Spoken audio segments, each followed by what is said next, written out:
means forever, ever, hold it, never mind. Oh,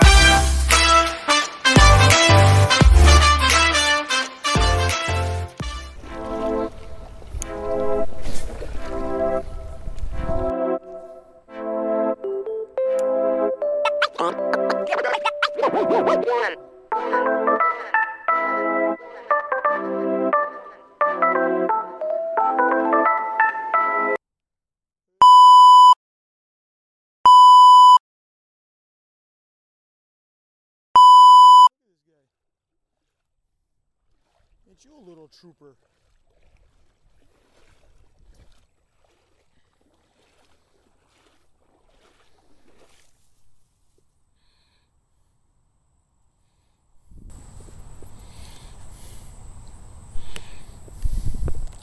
Here we go, guys. Spin bait is the call today. Where you going?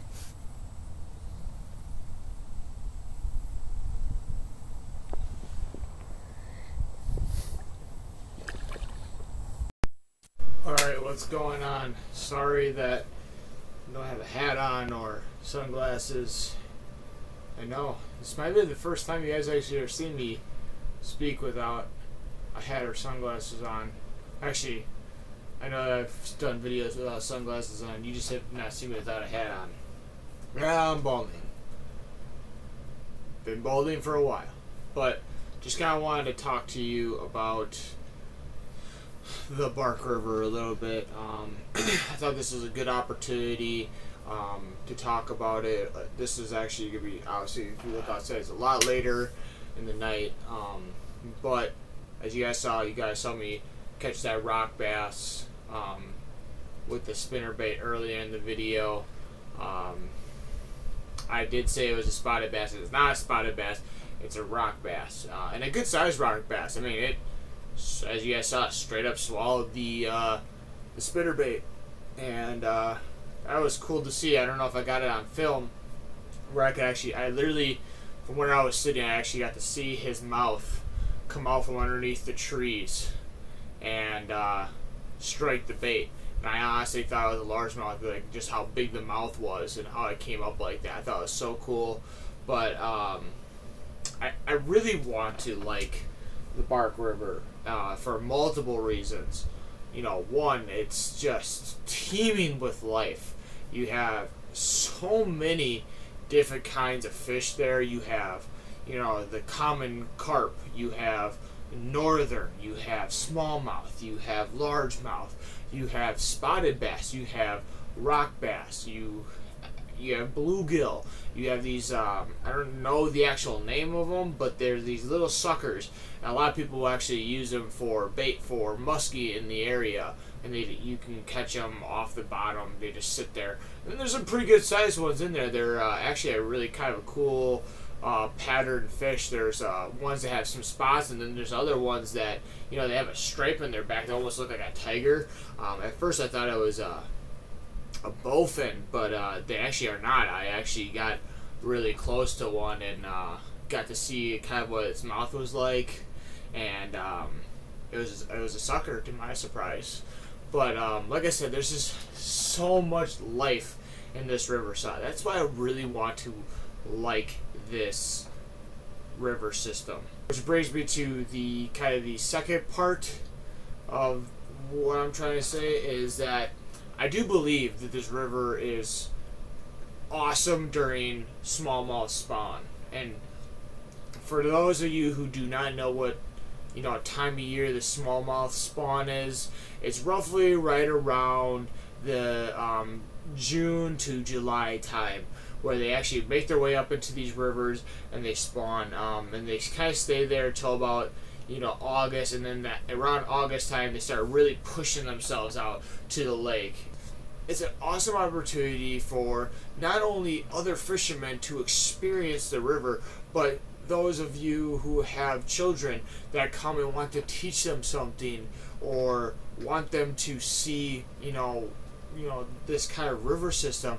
It allows them to, because the water is so crystal clear, it allows you to see the fish, and it's so cool. I mean, I can't tell you how many kids were just saying there like, oh my god, look, there's a fish right there, and they're just going bonkers about it, and that's so cool to see. And I that's what the one thing I love about fishing is that it brings such a wide variety of people to the scene. So I do ask you to fish responsibly. Another part to, going to the Bark River is that I bring something to wear on your feet. I did see a few people were bringing sandals and also went barefoot, but a lot of people leave their junk around. And a nice gentleman that was and his wife and their son were kind of what they were calling river, treasure finding, and they found jig heads with tubes.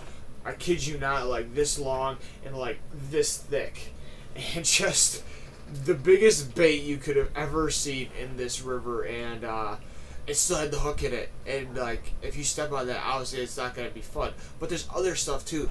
There's metal, there's piping, I've seen a tire.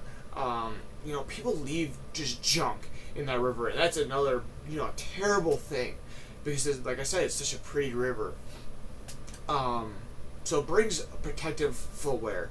Last thing I want you guys to do is to go into this river system and be fishing it and end up hurting yourselves, because that isn't fun at all. That's not fun for anybody. And so just bring some protective footwear. Now, you don't have to go with the full waders up to your chest like I do. I do it because it's just convenient. I go to multiple different areas where I do require a little bit higher waders. I mean, I do sometimes get up to a little bit above my waist. So you can go with regular shoes if you don't care about getting wet. You can go with Crocs. Just be careful, because obviously Crocs have holes in them. You can go with knee-high waders if you go to select areas of the river. But I just wanted to express this stuff to you. I know it's kind of in the middle of the video. If you guys didn't want to hear this, you guys could just skip it, and stay tuned, because there is a couple more fish that I want to show you guys that were good, decent sized fish, and healthy fish, and it only tells you the life of this river. So stay tuned.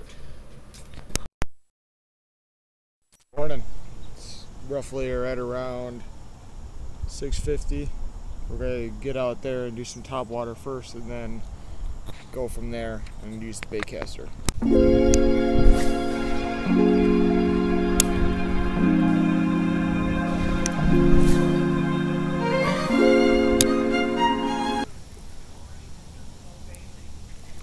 There we go.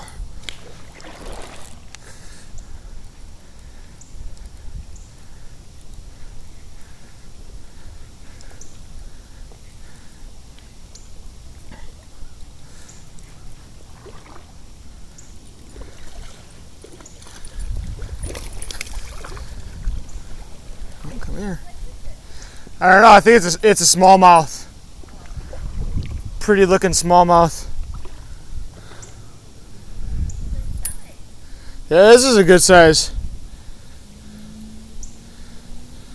They're all up in here. They like after spawning, they like to stay up in these rivers.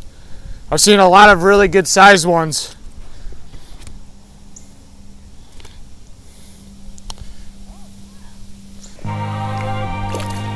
There he goes.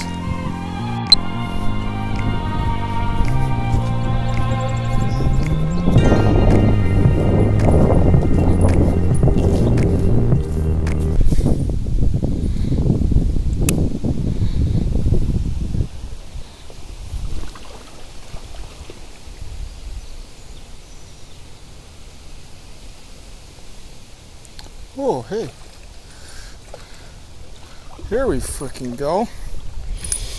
Caught a little northern, guys.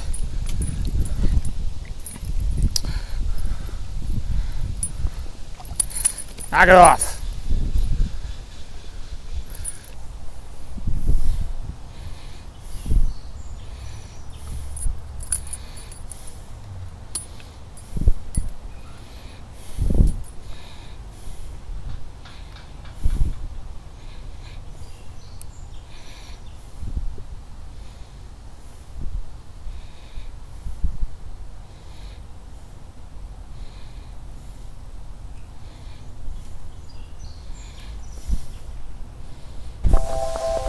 So release this sucker.